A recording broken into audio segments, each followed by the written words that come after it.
The night was thick with fog, clinging to the streets of Minneapolis like a damp shroud. I'm Cyrus Kade, freelance investigative reporter, and I've seen my fair share of strange cases. But nothing could have prepared me for the bone-chilling mystery that was about to unfold. It all started on a sweltering July evening in 1999. The city was buzzing with anticipation for the upcoming 4th of July celebrations. But beneath the festive atmosphere, a sinister undercurrent was brewing. I was hunched over my typewriter, pounding out another expose on City Hall corruption, when the phone rang.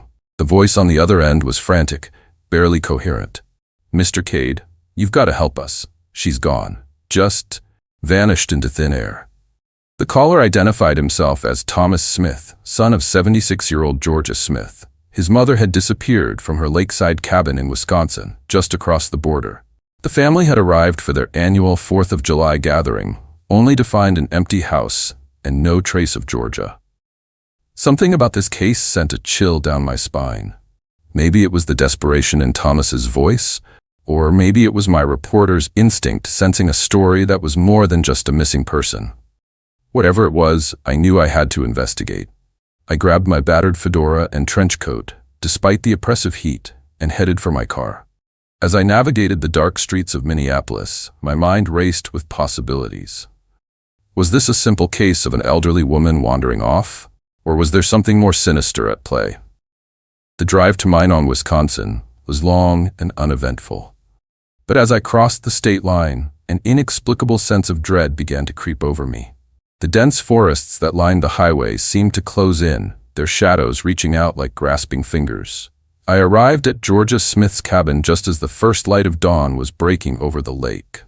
The Smith family was already there, their faces etched with worry and fatigue. Thomas approached me, his eyes red-rimmed from lack of sleep. "Mr. Kade, thank you for coming," he said, his voice barely above a whisper. We don't know what to do. The police have been here, but they're not taking it seriously. They think she just wandered off, but I know my mother. She wouldn't do that." I nodded, taking in the scene. The cabin was a quaint, two-story structure, its weathered wood speaking of decades of family memories. But now, it stood silent and foreboding, as if holding its breath. "Tell me everything," I said, pulling out my notebook. "Start from the beginning." Thomas took a deep breath, collecting his thoughts. "Mom was supposed to come up here a few days before us. She said she needed some time alone to prepare for the holiday. We didn't think anything of it. She often came up early to get the place ready." He paused, his voice catching.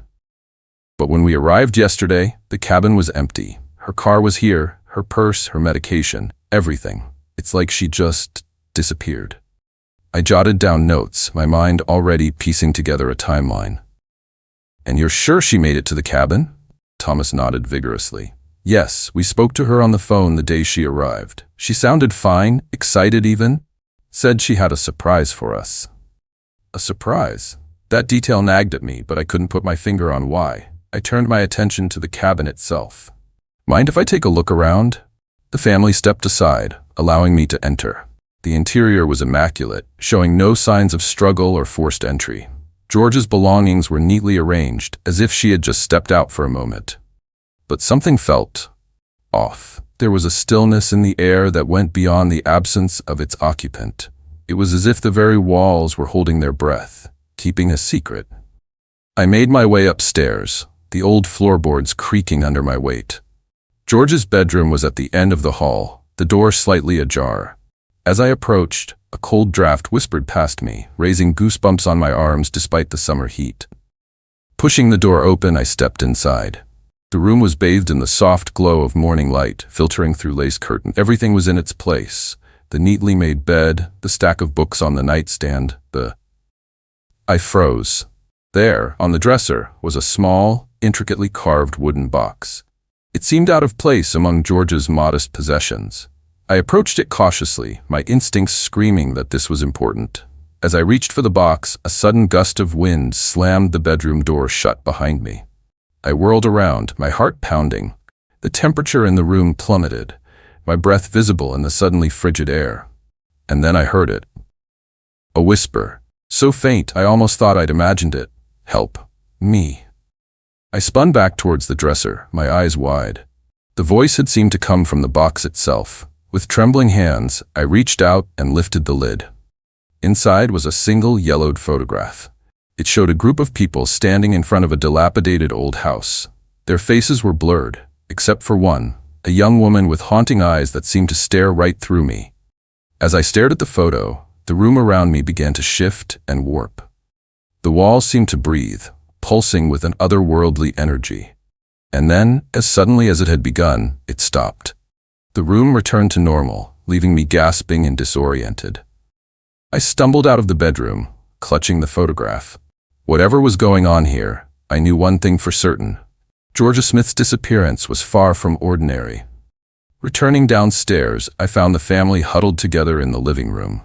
Their anxious faces turned to me as I entered, hope and fear mingling in their eyes. "Did you find anything?" Thomas asked, his voice barely above a whisper. I hesitated, unsure of how much to reveal. These people were already on edge. Tales of supernatural occurrences might push them over the brink. But I've never been one to sugarcoat the truth, no matter how bitter it might be. "I found this," I said, holding up the photograph. "Does anyone recognize it?" The family leaned in, studying the image. Confusion clouded their faces until Thomas's wife, Sarah, gasped. That's Georgia!" she exclaimed, pointing to the young woman with the haunting eyes. "But how? This photo must be at least 50 years old," I nodded grimly. "And does anyone recognize the house in the background?" They shook their heads, bewildered. But as I studied their faces, I noticed Thomas's father, Harold, shift uncomfortably in his seat. "Harold?" I pressed. "Do you know something about this?" The old man's eyes darted nervously around the room before finally settling on me.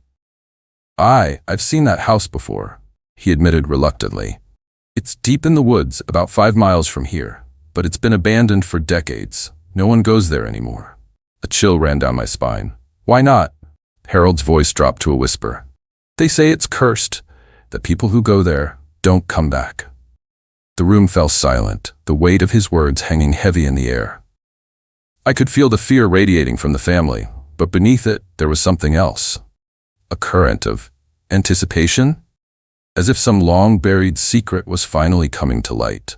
I straightened my hat, decision made. "I need to see this house," I declared.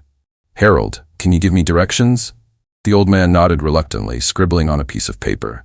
As he handed it to me, his gnarled hand gripped mine with surprising strength.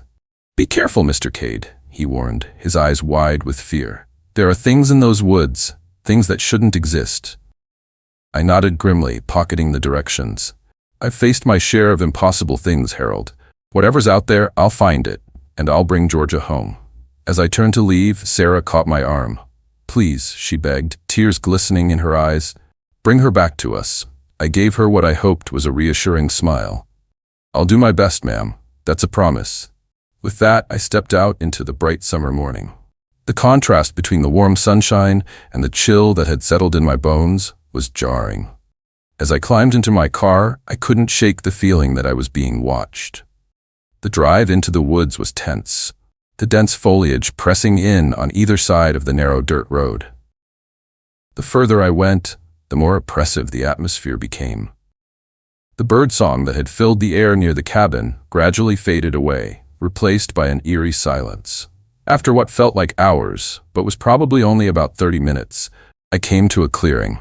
And there, looming before me like something out of a nightmare, was the house from the photograph. Time had not been kind to the structure. Its once grand facade was now a crumbling ruin, windows shattered and roof partially caved in. Vines crawled up the walls, as if nature itself was trying to reclaim this blighted spot. I parked the car and stepped out, the crunch of gravel under my feet, sounding unnaturally loud in the stillness. As I approached the house, a sense of wrongness washed over me. It was more than just the decay and abandonment. There was something fundamentally off about this place, as if it existed slightly out of sync with the rest of the world. The front door hung askew on its hinges, creaking ominously in a breeze I couldn't feel. I hesitated on the threshold, every instinct screaming at me to turn back.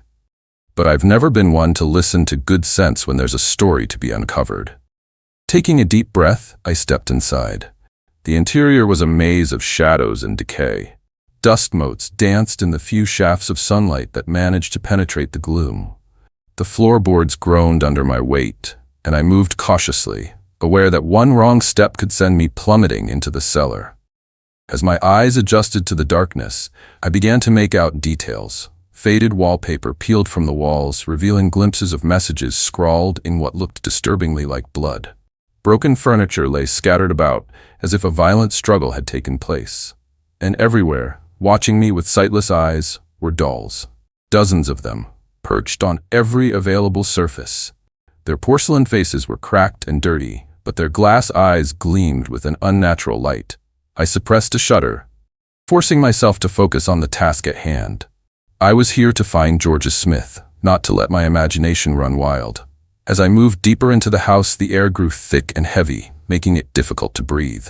The silence was oppressive, broken only by the occasional creak of settling wood. And then, so faint I almost missed it, I heard a sound, a whimper, coming from somewhere above me. My heart racing, I made my way to the stairs. They looked far from stable, but I had no choice. Taking them two at a time, wincing at every groan and crack, I reached the second floor. The sound came again, louder now. It was coming from behind a door at the end of the hall. As I approached, I noticed something strange.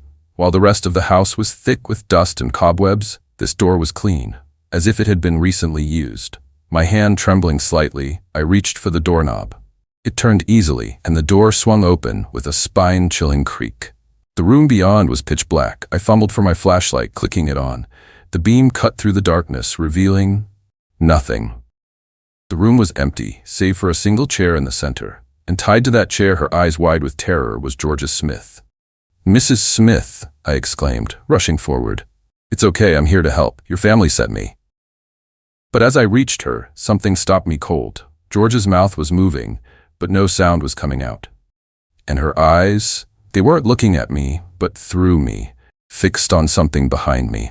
A chill ran down my spine as I slowly turned around. And there, standing in the doorway, was a figure that defied description. It was as if the shadows themselves had coalesced into a vaguely humanoid shape, with eyes that burned like embers in the darkness. "Welcome, Cyrus Kade," it said, its voice a rasping whisper that seemed to come from everywhere and nowhere at once. "We've been expecting you." I stumbled back, my mind reeling. This couldn't be real. It had to be some kind of hallucination, a trick of the light and my overwrought imagination. But as the shadow figure glided into the room, I knew with horrifying certainty that this was all too real. What are you?" I managed to choke out, my voice barely above a whisper. The thing's mouth stretched into what might have been a smile, if smiles were made of nightmares. "We are the keepers of this place," it hissed. "The guardians of the threshold between your world and ours." My gaze darted between the creature and Georgia, who sat unnaturally still in her chair, eyes glazed and unfocused. "What have you done to her?" I demanded, trying to inject some bravery into my voice. The shadow being chuckled, a sound like dry leaves scraping against tombstones. "We've given her what she always wanted, a chance to see beyond the veil, to experience the wonders and horrors that lie just beyond human perception." I shook my head, struggling to comprehend. "But why? Why her?" "Why not?" the creature countered. "Humans are so limited in their understanding of the universe. We merely offer a glimpse of the truth. Some, like dear Georgia here, are more receptive than others." As it spoke, I noticed something strange happening to Georgia. Her form seemed to be flickering, like a faulty television signal. One moment she was there, solid and real. The next she was translucent, barely more substantial than mist. "Stop it," I shouted, lunging towards her. But my hands passed right through her, grasping at empty air. "Let her go." The shadow being's laughter echoed through the room, a sound of pure malevolence. "Let her go? But she doesn't want to go, do you, Georgia?" To my horror, Georgia's head turned towards the creature, a look of rapturous wonder spreading across her face. When she spoke, her voice was distant, as if coming from very far away. "It's beautiful," she whispered. "I can see everything." I felt sick to my stomach. Whatever this thing had done to Georgia, it had clearly warped her mind. I had to find a way to break its hold on her, to bring her back to reality. "Mrs. Smith?" I said urgently, crouching down in front of her. "Georgia, listen to me. Your family is waiting for you. They're worried sick. You need to fight this, to come back to them. For a moment, I thought I saw a flicker of recognition in her eyes. But then the shadow being moved closer, its presence seeming to fill the room with an oppressive darkness. Family? It scoffed. What is family compared to the infinite wonders of the cosmos? We offer knowledge beyond human comprehension, experiences beyond mortal imagination. As it spoke, the air around us began to shimmer and warp. The walls of the room seemed to melt away, revealing glimpses of impossible vistas, alien landscapes, vast cosmic entities, realities that defied description. I squeezed my eyes shut, fighting against the vertigo that threatened to overwhelm me. When I opened them again, the room had returned to normal, or what passed for normal, in this nightmare house. Georgia was staring at me, but her gaze was unfocused, dreamy. "Don't you see, Mr. Kade?" she murmured. "This is where I belong. This is what I've been searching for my whole life." I shook my head vehemently. "No, Mrs. Smith, this isn't real. It's some kind of trick, an illusion. You need to snap out of it." But even as I spoke, I could see I was losing her. Her form was becoming more insubstantial by the second, fading like a photograph left too long in the sun. The shadow being's laughter rang out again, triumphant. "You cannot stop what has already begun, Cyrus Kade. Georgia Smith has made her choice. She will join us in the realms beyond, where time and space have no meaning." Desperation clawed at my throat as I watched Georgia slip away. I've seen a lot of strange things in my line of work, but this was beyond anything I could have imagined. And yet, I couldn't shake the feeling that there was something I was missing, some crucial detail that could turn the tide. Then it hit me, the photograph, the wooden box. There had to be a connection. I reached into my pocket, my fingers closing around the yellowed photograph I'd found in George's room.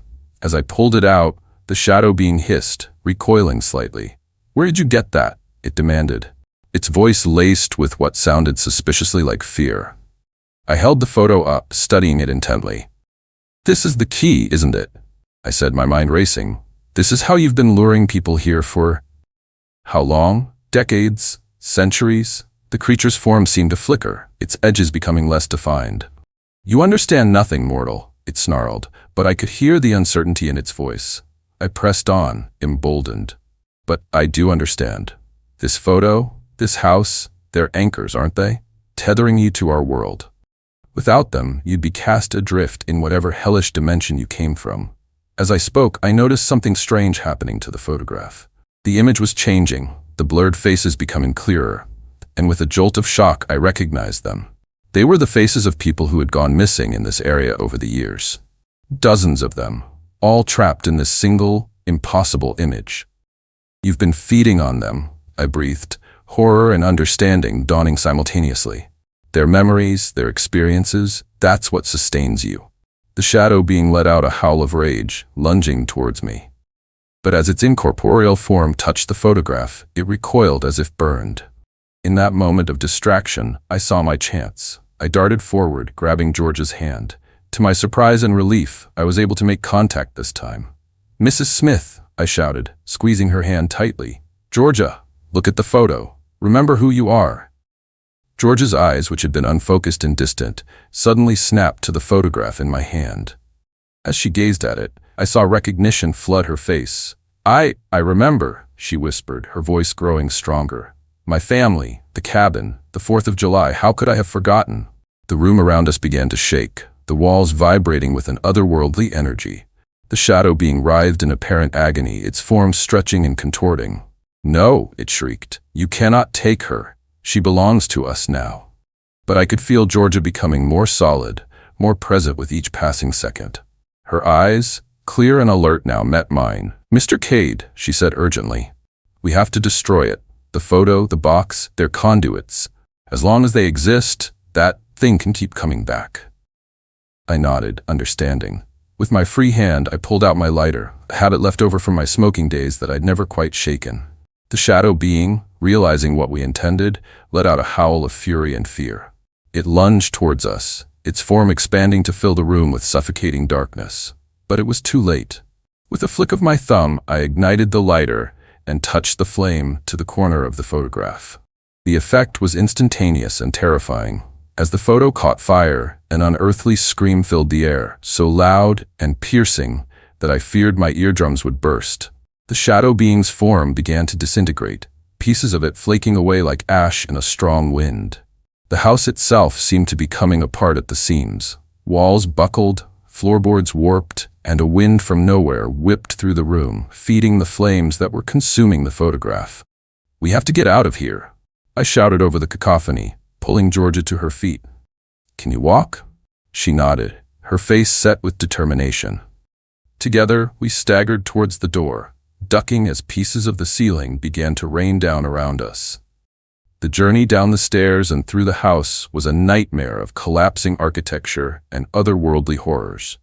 The dolls that had lined the walls seemed to come alive, their cracked porcelain faces twisting into expressions of malevolent glee as they reached for us with tiny, grasping hands. But we pressed on, driven by the primal urge to survive. As we burst through the front door and into the overgrown yard, I heard a sound behind us like reality itself tearing apart. We didn't stop running until we reached my car. As I fumbled with the keys, I chanced a glance back at the house. What I saw will haunt me for the rest of my days. The house was folding in on itself, like a piece of origami being crushed by an invisible hand. The very fabric of space seemed to warp around it, bending light in impossible ways. And through it all, I could hear the fading screams of the shadow being, a sound of pure anguish and defeat. Then, with a sound like a thunderclap, the house imploded. There was a blinding flash of light, and when my vision cleared, there was nothing left but an empty clearing. No trace remained of the nightmarish structure or its otherworldly inhabitant. For a long moment, Georgia and I sat in stunned silence, our ragged breathing the only sound. Finally, she turned to me, her eyes wide with a mixture of fear and wonder. "Mr. Kade," she said softly. What just happened?" I shook my head, still struggling to process it myself. "I'm not sure, Mrs. Smith, but I think we just closed a door that should never have been opened in the first place." As we drove back to the cabin, Georgia filled me in on what she could remember of her experience. It was fragmented, dreamlike, glimpses of other worlds, of knowledge too vast for the human mind to comprehend. But through it all, there had been a sense of wrongness, of being somewhere she didn't belong. "It was like being lost in the most beautiful, terrifying dream," she explained, her voice distant. "Part of me wanted to stay forever, but another part knew I had to find my way back." I nodded, understanding. "That's the trap," I said grimly. "They offer you the universe, but at the cost of your humanity, your connection to the world you know." We lapsed into silence then, each lost in our own thoughts. As we pulled up to the cabin, I could see the Smith family rushing out to meet us, their faces a mixture of joy and disbelief. Georgia turned to me, her eyes brimming with tears. "Thank you, Mr. Kade," she said softly, "for not giving up on me, for bringing me back." I managed to smile, though I knew the events of the day would haunt me for years to come. "Just doing my job, Mrs. Smith. Now go on, your family's waiting." As I watched the tearful reunion, I couldn't help but reflect on the nature of the mystery I'd just unraveled. It was a story that defied logic, that challenged everything I thought I knew about the world. And yet, wasn't that why I'd become an investigative reporter in the first place? To uncover the truth, no matter how strange or terrifying it might be? I knew that I could never publish this story. Who would believe it? But as I drove back to Minneapolis, the events of the day replaying in my mind, I made a silent vow. I would keep digging, keep investigating, because if there was one door to other realms out there, there might be others, and someone had to be ready to face whatever might come through. As the city lights came into view, I couldn't shake the feeling that this was just the beginning, that the case of Georgia Smith's disappearance was merely the first chapter in a much larger, much stranger story. But that, as they say, is a tale for another time. For now, I'm Cyrus Kade, signing off. Remember, folks, the truth is out there. Sometimes it's just not the truth you're expecting to find. The end? Or is it? As I sit here in my dimly lit office, typing up this report, I can't help but feel that I'm being watched. The shadows in the corners seem deeper than usual, and every creak of the old building sets my nerves on edge. But I'm not afraid, well, not much anyway, because now I know what's out there, lurking just beyond the veil of our reality. And knowledge, as they say, is power. So I'll keep digging, keep investigating, because someone has to shine a light into the darkness, no matter how terrifying what we find might be. And who knows? Maybe next time, it'll be your story I'm telling. Your brush with the unknown that keeps me up at night, pounding away at this old typewriter. Until then, keep your eyes open and your mind sharp. Because in this world of ours, anything is possible. And the next great mystery might be just around the corner. This is Cyrus Kade reminding you that the night is full of stories. Some of them are just waiting to be told. Good night, Minneapolis, and sweet dreams. If you can manage them. Thanks for joining us in the shadows tonight. If you enjoyed these chilling tales, don't forget to hit that like button and subscribe for more spine-tingling stories every week. Have you got a story of your own? Share it in the comments below. We love hearing from you. And remember, the darkness holds many secrets. Are you brave enough to uncover them? Until next time, keep your lights on and your doors locked. Sweet nightmares.